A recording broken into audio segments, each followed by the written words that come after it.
My name is Alicia Basilangos. I am a Principal Industrial Officer with Professionals Australia. I've been with Professionals Australia for, I think, 15 years now.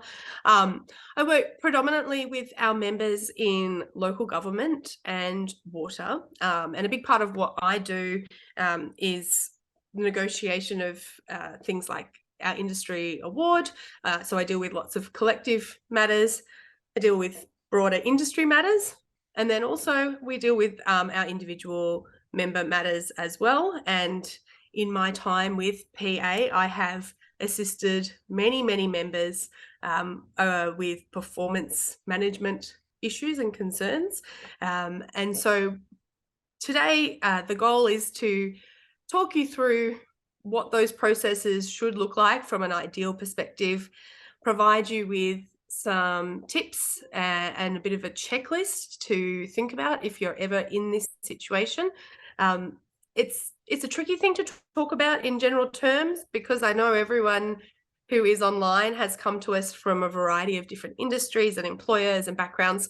So I'm going to try and keep it fairly broad, but as always, if you have questions that arise from this afterwards or things that relate to your own personal circumstances, please don't hesitate, if you are a member, to contact Professionals Australia. A big part of the value of your membership is to have us in your corner to provide you with advice and support. So as always, please remember that we are there, if you are a member, to provide you with advice and support in these trying times. So what is performance management? I think a lot of people talk about performance management and it has such a negative connotation, but really performance management itself is something that all good employers should really have processes in places for.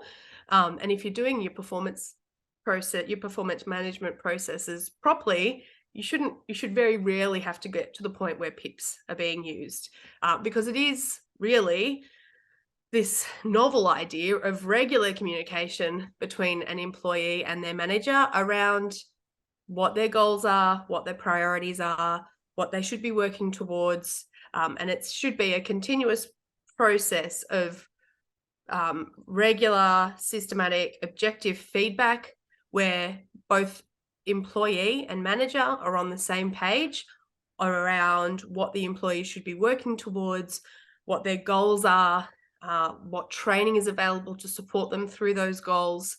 And the idea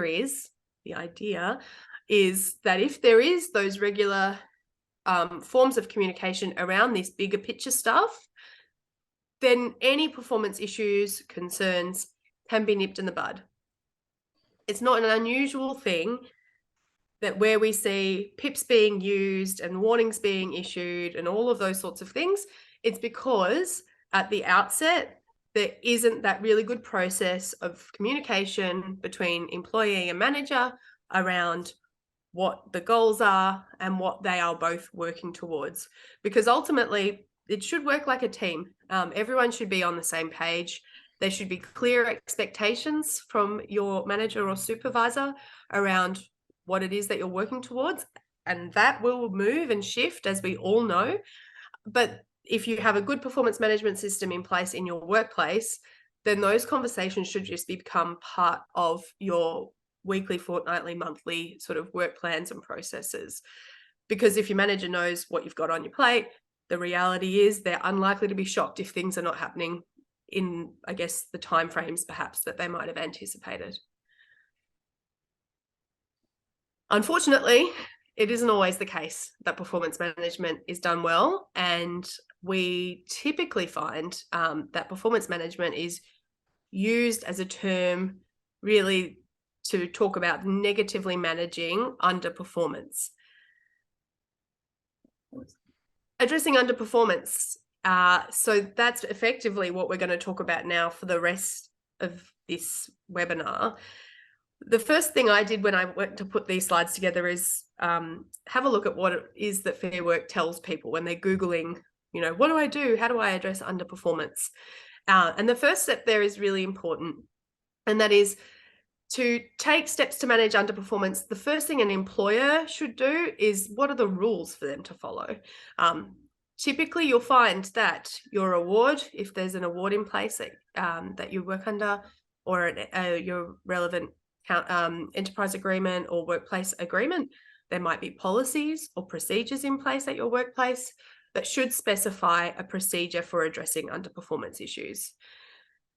Fair Work Australia says, first step is to have a meeting, talk about a support person, having a support person there, talk about issues or concerns, document the meeting and outcomes.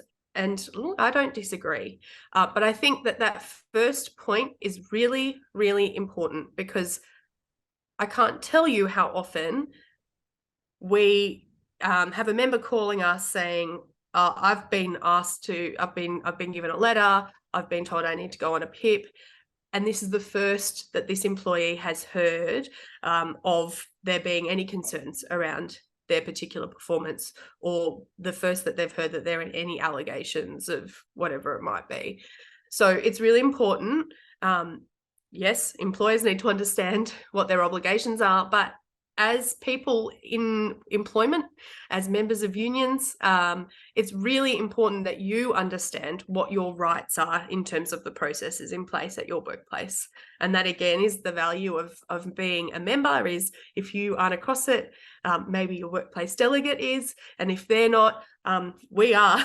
That's what we do. So, but it's really important, because often it's a really quick way for us to address these things if they're not being done properly. But hang on a second, if you're going to do a PIP, you've missed 3 steps. So let's wind it back.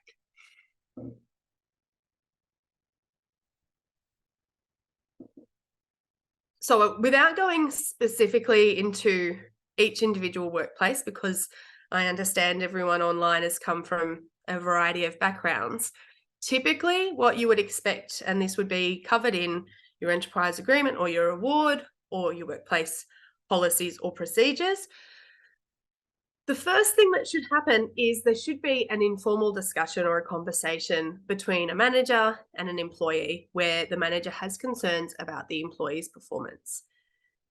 This is really just performance management, right? If you have a good performance management system in place, those conversations should be happening already. But the really important thing to stress here is that you should be given the opportunity to have an informal conversation with your manager around those concerns, and an opportunity to respond if maybe they've been misinformed, or have unrealistic expectations, or aren't across all of the relevant details, especially relevant where you have maybe different teams and you're working across a couple of different managers, and maybe you're being pulled in one direction. I might be talking out of turn, but this is something that we often deal with. It's certainly from our perspective, in our workplace, when you're working across a number of different industries, and you might have different people that you're reporting to. So Bob might be really frustrated because you haven't done that task and they think you're skiving, but in actual fact, Martha's asked you to do something that's really urgent and you need to prioritize it. So that's why these informal conversations and dialogues are a really important part of addressing performance concerns, and should be done before anything is formalized. So that conversation happens, there might be some back and forth, then you should be given an opportunity to improve your behavior, performance, or address the concerns in some way. You might also ask, through those discussions, there might be training that is relevant that would assist you. It could be that, there's a new software system in place that has made a simple task more complex, or a new technology that's come into work that would assist you in speeding up and delivering better on your timeframes. But that should be part of these informal discussions in the first instance. If the concerns remain after those conversations are had and that opportunity is given to you to improve, then and only then should a formal process sort of begin. And often that looks like the issuing of a PIP or a performance improvement plan. There might be warnings issued. It really depends on the phrasing of your specific clause in your award or agreement or contract or policy procedure. But typically it's informal discussion, conversation first, opportunities to improve, and it's only where there is a recurrence of the problematic performance behavior where a formal process is then commenced. I was talking to a colleague this morning about this presentation and the things that we wanted to cover. And she provided me, we were talking through examples of where we've seen members put through bad processes in these sorts of situations. And she pointed out to me that when we're looking at the steps, it's also important to think about who should be involved in the steps. And the example in particular that we were discussing was a situation where the member had contacted us. They'd been issued with a PIP, a performance improvement plan. And when we reviewed the procedure in place for that workplace in relation to addressing performance concerns, not only had these informal steps not been followed, but there'd also been no involvement from HR. So the manager had gone rogue, had gotten frustrated, and had issued a performance improvement plan without having any discussions with human resources. That was a requirement of the procedure that HR be involved, and the manager had clearly not read that, probably because HR had not been involved. So often HR's sort of the baddies in our work, but it's not always. It's sometimes their involvement, because they're across the employer's obligations and process and procedures, they can be a useful tool. And it is not unusual for us to see frustrated managers who perhaps don't have the necessary skills and experience stuffing up these processes by reacting emotionally and jumping the gun and missing key steps. So it's really important when we're looking at whether or not a procedure has been followed to also make sure that part of that procedure is making sure that the key people have been involved.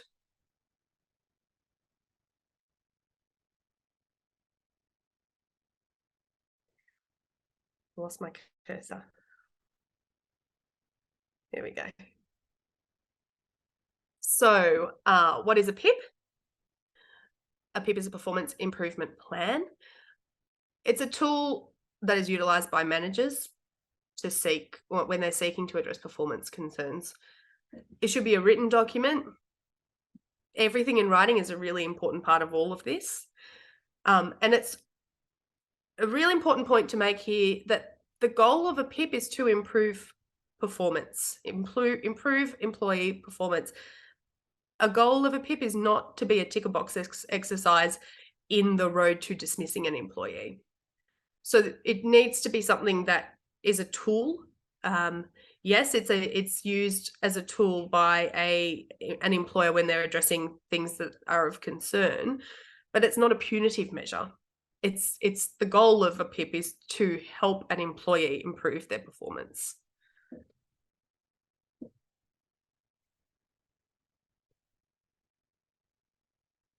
So what do we think a PIP should include, and what shouldn't it include?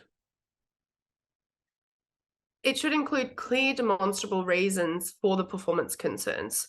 Demonstrable being a key word there. It can't just be unfounded, incorrect information. It needs to be facts. Facts that are, true and demonstrable. A PIP should also include specific and measurable goals for improvement that are realistic. We often see a first draft of a performance improvement plan for a member that includes A, very, very vague sort of goals or targets for the employee, and B, things that are just not realistic. That's all well and good to tell me that I need to deliver the next project under budget, but the reality is I've got to get 3 contractors in because we've had 60% vacancies and contractors are going to cost us more. And so that's not going to happen, right? It needs to be something that is an achievable, realistic goal. Timeframe should be included in a PIP. Seems obvious, but it's often forgotten. How long is the PIP for?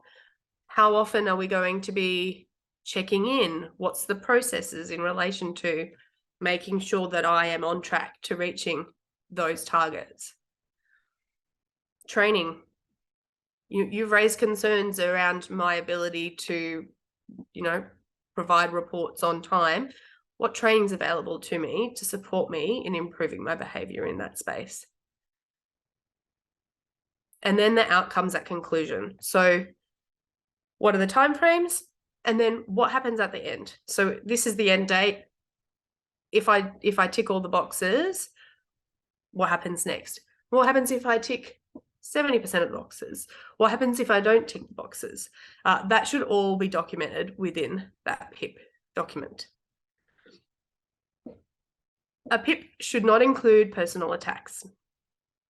Seems obvious, happens a lot. This, as I said, can often be a really emotional process, and what we see, particularly with inexperienced or less skilled managers, is that this is a process that they enter into with the long-term goal of dismissal. They're not doing it because they genuinely want the employee to improve. They're doing it because they want to tick the box to then see the employee out the door. PIPs should not include personal attacks or unfounded or unreliable performance concerns. Can't be hearsay. It can't be things that they have determined against all evidence. It needs to be specific and measurable. It needs to be demonstrable in terms of what they're saying they've witnessed.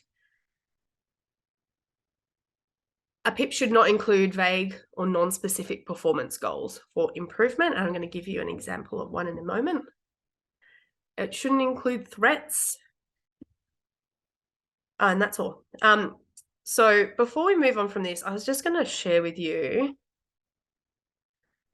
an example from a member who recently was issued with a PIP. This is from March. The PIP contained a number of performance standards, is the title that they're given in the table in the document. Actions required as when. Here's an example, a performance standard. Undertake parking, traffic, and road safety investigations, programs, and projects to achieve quality outcomes in line with legislation and industry best practice, in line with legislative and industry best practice. Outcome, action required, list, complete investigations, prepare and present traffic committee reports, assist coordinator in presenting reports. All of these things are taken directly from the employee's position description. This is not a goal for improvement. They've just replicated the employee's PD and called it a performance improvement plan. Leaving aside the question of the timeliness as being as required and as part of your daily duties, this is clearly not an appropriate performance improvement plan. Because the goal of a performance improvement plan is to improve performance. And so what it should detail is, these are the areas where we have concerns, and this is how you will demonstrate an improvement in relation to those specific matters. Needless to say, we assisted this member in relation to this PIP. One sec. Oh no, I've just lost my slides altogether. There we go. Okay. Zoom is not my friend today. So here's a little bit of a checklist for you to use when performance concerns are raised. What should you do? Step 1, contact your union. Give PA a call. We can give you advice on what your entitlements are in terms of the process and the procedure, whether or not that's been followed to date and what should happen next. Ways to assess the concerns that had been raised and, whether or not they seem like fair concerns, or whether we think that there's perhaps more to this that we need to investigate. And then you can talk to the union about whether or not you can get access to a union official as your support person. And I'll talk more on that later. The next step is to gather evidence. Have a think. You've had concerns put to you. Do you have any relevant pieces of information or evidence or documents that you can use and provide to the employer or manager to negate or prove them wrong. This is incorrect because of this, or this might be an extenuating circumstance, or this will prove that in fact it wasn't even my work plan. You're talking about work that someone else was responsible for.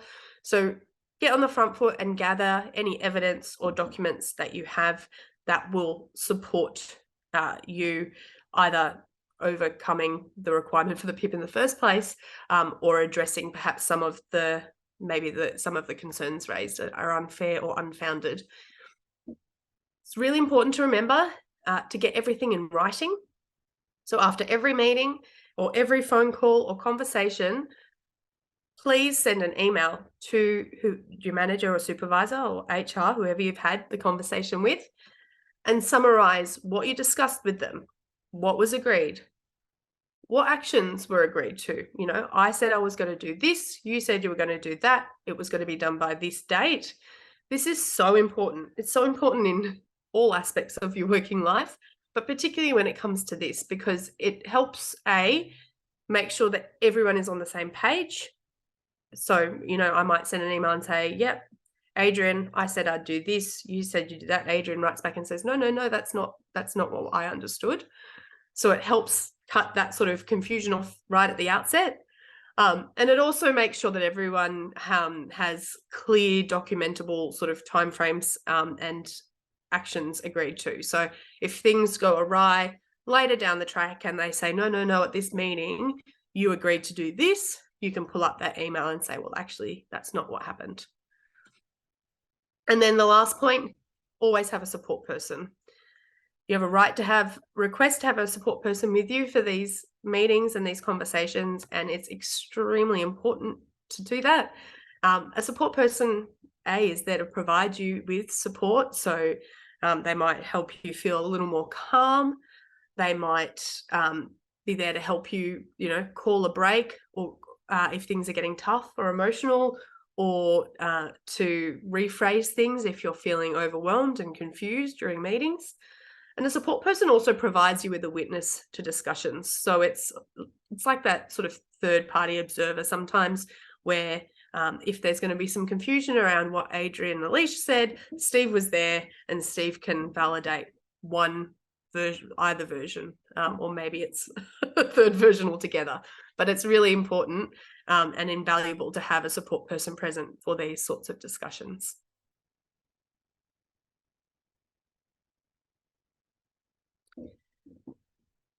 This is a bit of a map of the PIP process that I put together. This is sort of a bit of an ideal one. This is what we would like to see, and how I think I just charted what my dream process would look like. So the first step, as we discussed, should be a meeting with your manager and some discussions. The employee is given the opportunity to have a support person present. I can't tell you the number of times that I've had members contact me and say, I went into this meeting and I had no idea what it was about. And it was only once the meeting commenced and I saw that HR was there that I had any idea that this was about performance. And by that point, I would have had a support person present if I'd known. Now, if that happens to you, if you get called into a meeting and you walk into the room and the door closes and you look and it's your manager and it's HR, and all of a sudden you're being told that, here's a warning or whatever it is, you can ask to put the meeting on hold and recommence when you have a support person present. You don't have to keep going with the meeting. It's really, really important to know that. So from the initial meeting, the manager really should be almost investigating at this point. So I have concerns about X, Y, and Z. Have you got some responses? Is there something I need to know? Are there any extenuating circumstances that should be taken into account? Let's have a conversation around these concerns. At a second meeting, if those concerns are not raised, then it might be the point where there might be some drafting with the PIP. So we talked about, opportunity to improve. Then we come back if the concerns continue, and then we go through this formal process. The manager might have a draft PIP, performance improvement plan, that they can give you. Again, draft being the key word there. You should be given the opportunity to review a performance improvement plan, provide feedback on it before it becomes the PIP. So it's really important. Thank you very much. Here's the PIP. Thanks very much. I'm going to review that. When would you like my feedback by? Because as I demonstrated earlier, sometimes they're just not well done. They're not appropriate. Maybe the goals are not realistic. Maybe the training's not appropriate. Maybe it's training you've already done. All sorts of things. So it's really important to stress, just because you're given the performance improvement plan from a manager, it doesn't mean that you have to agree to that one. You should be given the opportunity to review it, provide feedback on it before that document is finalized. It should be an agreed document that you're working on. Once it's finalized, again, with SMART, measurable, achievable, realistic, and timely goals, which timeframes, processes, schedules for check-ins, once all of that is done, then you commence the process of working to the PIP. Throughout that process, a very important part is regular meetings and check-ins between the manager, employee, again, having a support person present, which provides you with the opportunity to have that continuous objective feedback around how are you tracking towards that goal, what do I need to know about that goal, or what else is going on that's relevant. Those conversations are so important. And again, this is another part of the PIP process that we often see not done well. So you'll see a PIP issued, and then a PIP conclusion, and then all of a sudden the outcome is really unexpected to the employee. The employee thinks they've ticked all the boxes. The manager has delivered here's your show cause letter why you shouldn't have your employment terminated. Because what hasn't happened is the whole goal of the PIP, which is that continuous feedback and discussion and scheduled check-ins between the employee and the manager throughout the completion of the PIP. It's really, really important. And these meetings, whilst a PIP is going on, shouldn't be opportunities for the manager to just have a dig and raise concerns. You should be coming back to that PIP document and back to those goals and targets, going through and saying, well, why didn't we get there this time? What else was happening? Maybe the manager's let you down. Maybe the manager hasn't been available. Maybe the manager's been on leave unexpectedly, and that's a relevant factor. But if you're not having those regular scheduled check-ins, that stuff gets missed and the PIP is completely useless. So it's really important as part of the PIP process to make sure that there is an agreed time frame for those check-ins as you work through the PIP. Once you've reached the end time frame of the PIP, there should be another meeting where outcomes are discussed. You know, maybe you've ticked all of the boxes and you've achieved all of the targets. Maybe you haven't achieved all of them, but you've demonstrated enough improvement. Maybe there's no improvement at all, or maybe there's somewhere in between. And the outcomes will look different for everyone. Ideally, we love to see people move off their PIP and move on with their life in their workplace. Sometimes we see PIPs extended. So we might say, look, Alicia, we can see that your performance is improving, but maybe not quite ticking all of the boxes yet. So we'd like to continue to have those discussions. Can we extend it for another month or another 6 weeks or whatever it might be? But again, those sorts of discussions should also be had at the commencement. So when you enter into the PIP, you should have an understanding of what are the likely outcomes of this process if X happens, if Y happens, if Z happens. And again, can't stress enough, it's really important to have your support person involved in all of those steps. Look at that. I didn't even realize this is the next slide.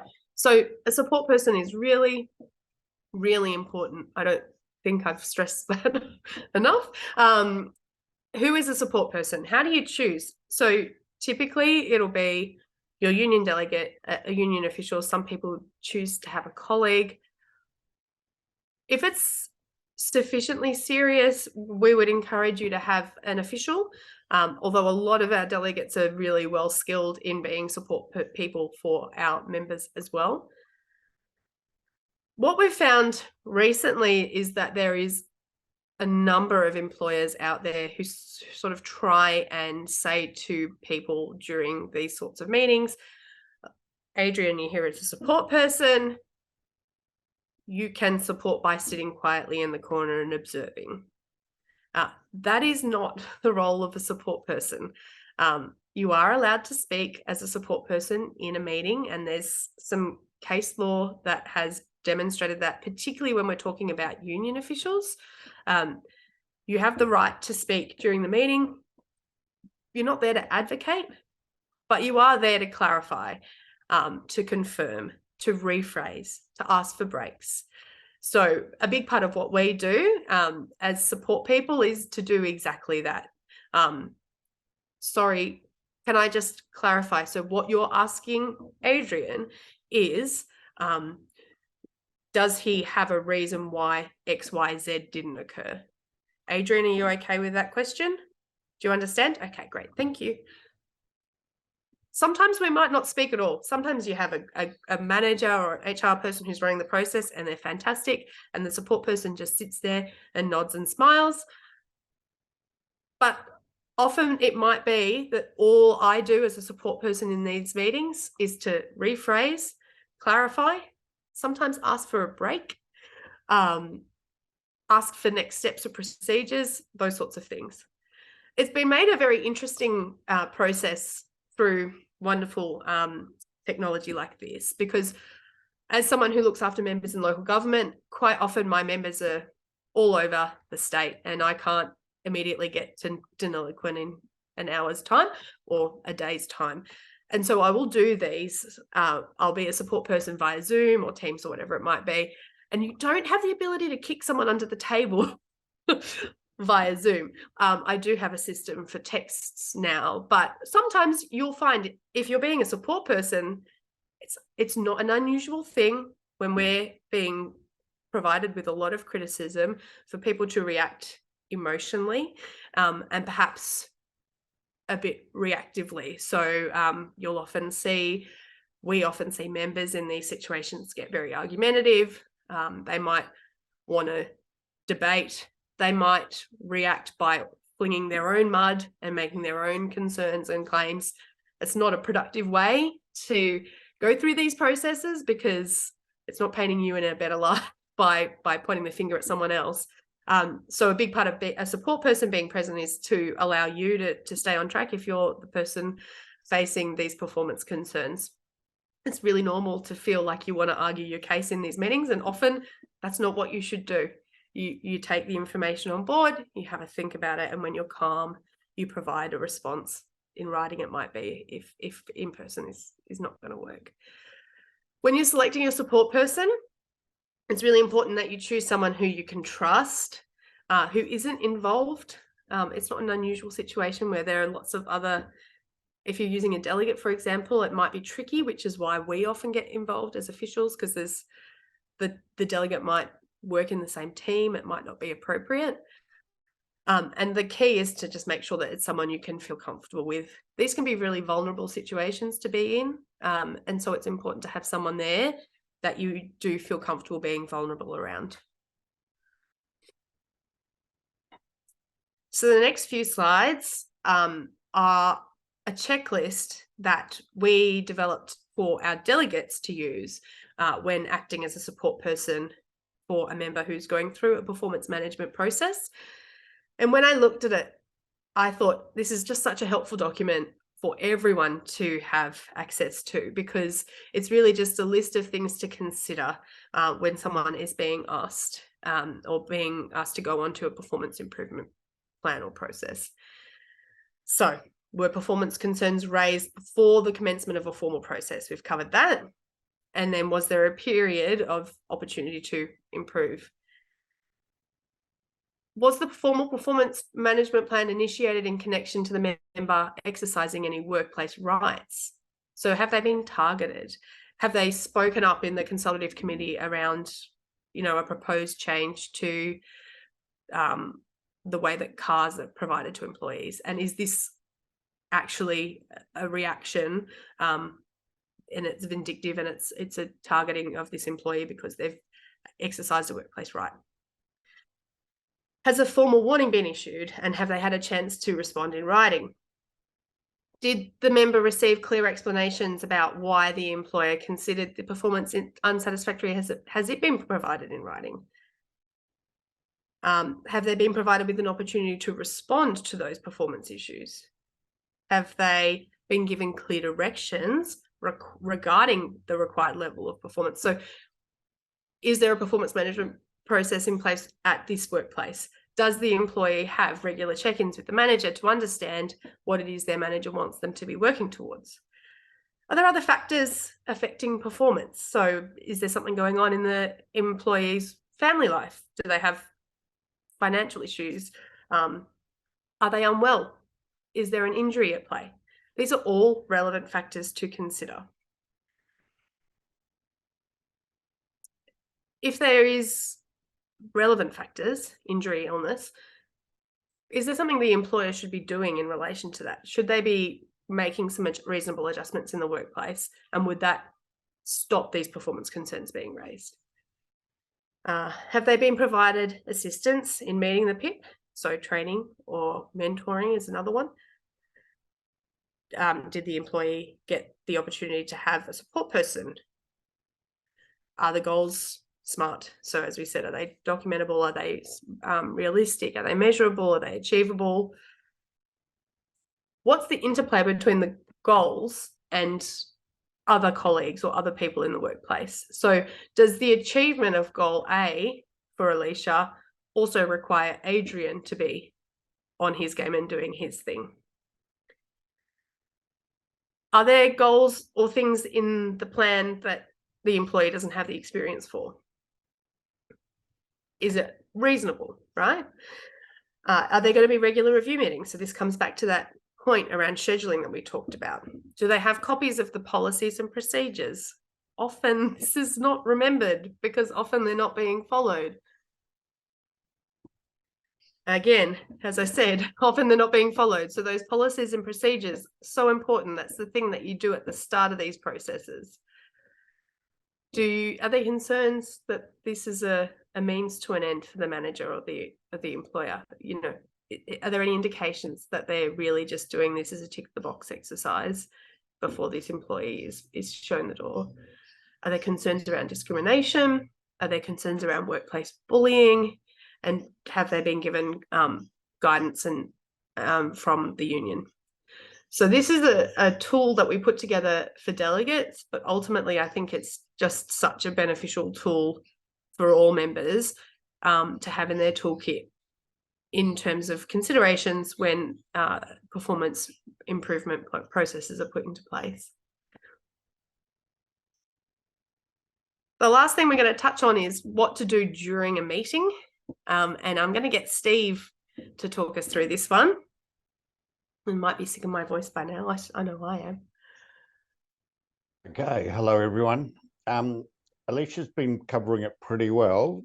During PIP meetings, obviously, you must have the support person present. It's very important to keep your emotions in check when you're under investigation for things or when things have been thrown at you. I've often seen members getting, of course, upset, uptight, and reacting too much the other way. So it's very important to keep your emotions in check in those situations. And that, as Alicia said before, is another role for the support person to call a break or to talk to the member and have a little relaxed time if it's needed. Remember, you can ask for these breaks at any time, or the support person can intervene and ask for those breaks at any time. And it's very important during the PIP meeting that you don't sign anything on the day or respond or get forcibly pushed into by your manager into agreeing in something. As Alicia was explaining earlier, they can put things to you, take them away, talk with your support person, your delegate, about what's in it, make sure you're happy with it, and at the following meeting you can agree on things or put in suggestions for what can be done to improve. Another thing I'd just add is that when you're in a meeting and you're asked a question, there is no obligation that you have to answer a question. You can refuse to answer, but in my experience and our experience, it's better to give an answer, because not answering can look like a sign of guilt, even though it shouldn't be used in that way. But it's very important to try and keep your answer succinct and very, I believe, as short as possible to answering the question specifically. Quite often I've seen people in meetings go on and then they go off on a bit of a tangent, and the things that you add, if it's not addressing the question directly, can actually lead to other problems, or maybe admit to something that wasn't even being addressed at the time. But apart from that, just remain calm, keeping clear and responding to what the manager's putting to you, and then taking it away, considering it with your support person or your delegate, and then getting ready to respond at the next meeting. Thank you. Thanks, Steve. While Steve was talking, I thought of one thing that I often do when I have members in these sorts of processes. If they've been given sort of written concerns ahead of a meeting, I'll often encourage a member to draft a written response to those concerns, and then you can use that as a bit of a script for yourself when you are in that meeting. Just helps you remember all of the relevant factors, and to stay on topic and keep those answers succinct, as Steve said, because otherwise there is a tendency to waffle. So they're all of the slides that we have to go through today. I can see some questions in the Q&A. There are, so I might run through that, but just before I do, there's a QR code there on the screen. That's the Join Now link, so that will take you through to joining Professionals Australia. And of course, just want to say that, as a union that's funded by members, it's a non-profit for members. One thing we don't do is represent non-members. So if you are concerned about PIPs and perhaps wanting to have a union representative assist you through a PIP process, you do need to be a member. So we do encourage you to join. We are encouraging people to do that, and I'll go to the questions. So I've got actually a bunch of questions. The first question I've got is talking about the steps of a PIP, is asking, are these steps mandatory or may they vary depending on organisation? So I think you did address that in your presentation, Alicia, but if you could just clarify. Yes, so every workplace will have their own set of rules for these processes. Typically, they'll all follow that sort of a structure, in that you should be given the opportunity to address them informally in the first instance before formal processes are commenced, but it is different in every award or enterprise agreement or policy or procedure. So it's really important to understand what the requirements are in your workplace. Yeah. So another question I've got through a different channel is, I've just been put on a PIP out of the blue by my manager, 4 weeks total, 1 week past, 3 to go, no other informal or other discussions before that. So wondering who I should talk to about it. And also points out that this person's been employed for well over 6 months and has had changes of managers over that period. So I guess the question is, what should they do about that situation? I mean, if they're a member, they need to contact PA, and obviously without knowing who they are and where they work, it's tricky to refer them to the proper person. But if you send an email through to those details on the screen there, you'll be put in touch with the relevant industrial officer or organiser for your workplace or industry. To me, 4 weeks is not a very long PIP. It doesn't give you much opportunity to improve. So there are some concerns quite clearly there if that's happened out of the blue as well. And I would strongly encourage you to reach out to PA and get some advice on that. Thanks, Alicia. Couple more questions. Would it be reasonable to have included in the PIP what kind of support the manager or company will provide for the employee to help them improve their performance? Yes, absolutely. Yeah, I think that that's perfectly appropriate and would be best practice.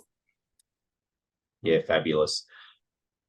Is it required that employers must tell the employee that this is a PIP process? Can they sneakily have a performance discussion and slip in a PIP without employees' awareness? How do I notice if the performance goal is a PIP or just a general periodic setting of performance goals? Always ask. You don't know unless you ask, right? It's possible that an employer would do that. I've seen all sorts of terrible employment practices by employers over the years. And my strongest recommendation to members in these situations is where there is a lack of clarity, ask for the clarity, and do it in writing, because then it's there in black and white. A PIP should be an agreed document. Typically, you have to sign it. So I don't know how you could then demonstrate compliance with the PIP if you haven't had a formalized documented process, but really encourage you to get that clarification from your manager or supervisor. I would simply send an email and ask the question.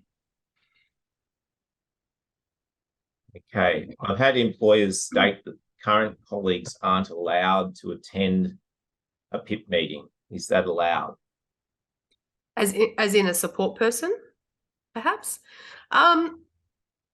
Again, it's tricky to give very specific, like this is a specific example, so it's tricky to give specific advice, but I've certainly had members had support people knocked back before, sometimes for relevant reasons, where there's like a conflict of interest perhaps, or a perceived conflict, or where there's messiness where they're in the same team and therefore there might be some reason why it's not appropriate.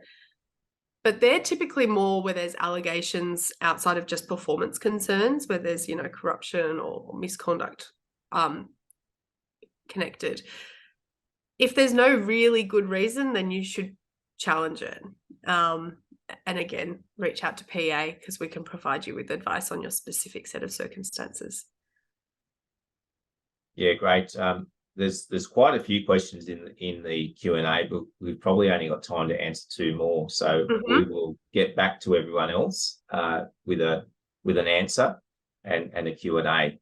So I've got a question here. Are there any confidential requirements around PIPs? E.g., if I'm put on a PIP and want to share information about it to colleagues, can my employer prevent me from doing so? Depends on the PIP. I wouldn't say I've often come across them being marked as confidential. Steve, how about you? Have you? I can't see a reason why a PIP should be confidential, because a PIP should primarily be about your work performance and what they want you to do to achieve your job. So therefore, getting support for achieving your job from other people might be part of what you need to do to move forward. So unless the PIP is in relation to, I suppose one I'm dealing with at the moment could be about a manager who's accused of not treating his employees properly in an aggressive manner, there might be an ability to claim, well, you've got to keep your PIP quiet about your performance, your actions as a manager. But at the same time, the opposite of that is it could be quite good to ask as part of your PIP that you go to training on dealing with people. And so therefore, it would be hard to keep that confidential as well. So I can't really think of a good example about why a manager or why an employer could claim that you must keep your PIP confidential. Yep. Fabulous. We might sneak in a third one. So I'll ask this one. As a team leader, I'm interested in how I can avoid getting to needing a PIP.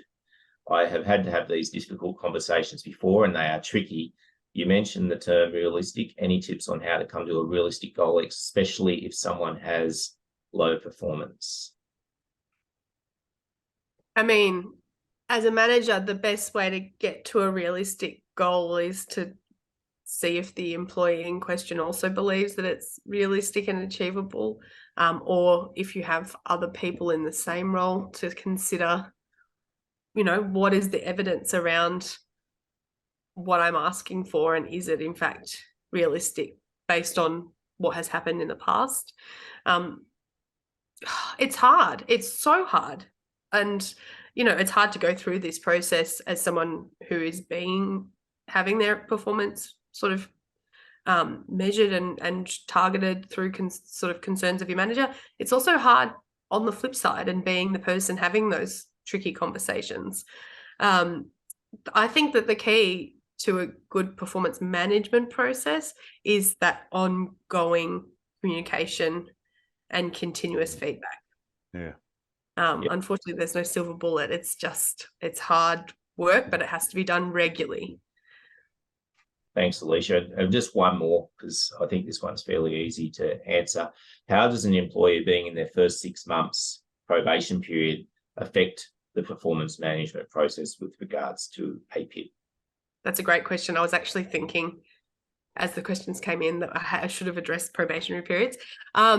Yeah, so that's really tricky, because if you're on probation, you get the termination notice is limited, and you don't have access to unfair dismissal. So typically, if an employer wants to get rid of you during that period of time, they will just do it. I've had members in the past who've had PIPs put in and they've just been used as a means to an end because the employer wants to manage them out. Yeah, so it's a very relevant factor, because of the no access to unfair dismissal. It's a tricky time. Have you got any other things to add to that, Steve? Not really. I suppose, though, the worst thing we see is when you come up or come near to your 6 months and you suddenly get dismissed.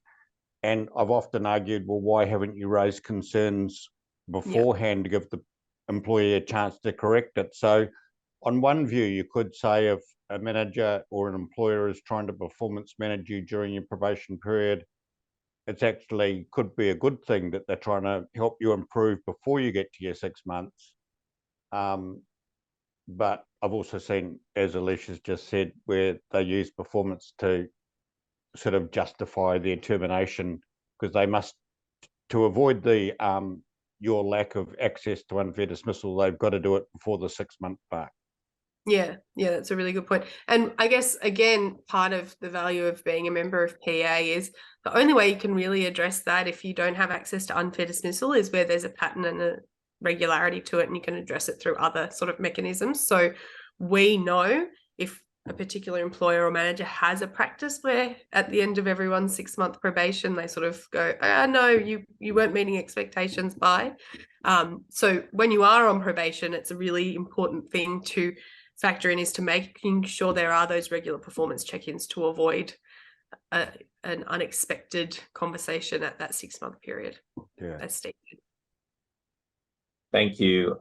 We'll have to end it there. So thank you, Alicia and Steve, for joining us today and lending us your considerable experience. Well over 30 years experience between them in industrial relations. So thanks for that. And for all of you for coming today. For the questions that we didn't get to in the chat and the Q&A, we will answer those and get back to you directly. So please stand by for us to get back to you, and do encourage you again to join Professionals Australia if you're not a member. And we will be we've recorded this webinar, so it will be available at some point in the near future on our member portal, but only for members. So another good reason to join. Thanks everyone for coming today. Thank you all very much for participating. Thanks everyone. Bye-bye.